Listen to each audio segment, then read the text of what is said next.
حضرت ابو ہریرہ رضی اللہ عنہ فرماتے ہیں کہ موت کے فرشتے کو حضرت موسیٰ علیہ السلام کی طرف انسانی صورت میں بھیجا گیا۔ جب وہ فرشتہ آیا تو موسیٰ علیہ السلام نے اسے تھپڑ مار کر اس کی آنکھ پھوڑ دی۔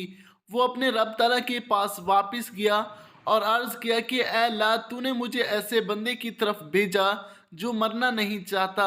اللہ تعالیٰ نے اس کی آنکھ درست فرما دی اور فرمایا ان کے پاس دوبارہ جا اور انہیں کہہ کہ اپنا ہاتھ کسی بیل کی پشت پر رکھیں۔ انہیں ہر بیل کے عوض جو ان کے ہاتھ کے نیچے آئے گا 1 سال زندگی ملے گی۔ اس ساری کارروائی کے بعد موسیٰ علیہ السلام نے کہا کہ اے میرے رب، پھر کیا ہوگا؟ فرمایا پھر موت۔ انہوں نے کہا پھر ابھی ٹھیک ہے، لیکن انہوں نے اللہ تعالیٰ سے یہ دعا کی کہ مجھے ایک پتھر پھینکنے کے فیصلے تک مقدس سرزمین کے قریب کر دیا جائے۔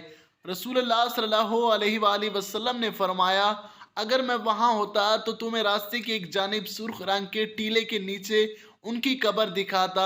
ایسا کیا ہوا؟ اس بارے میں ابن عطال رحمۃ اللہ لکھتے ہیں کہ اصل میں اللہ تعالیٰ نے فرشتے کو حضرت موسیٰ علیہ السلام کے امتحان کے لیے بھیجا تھا، نہ کہ موت کے لیے۔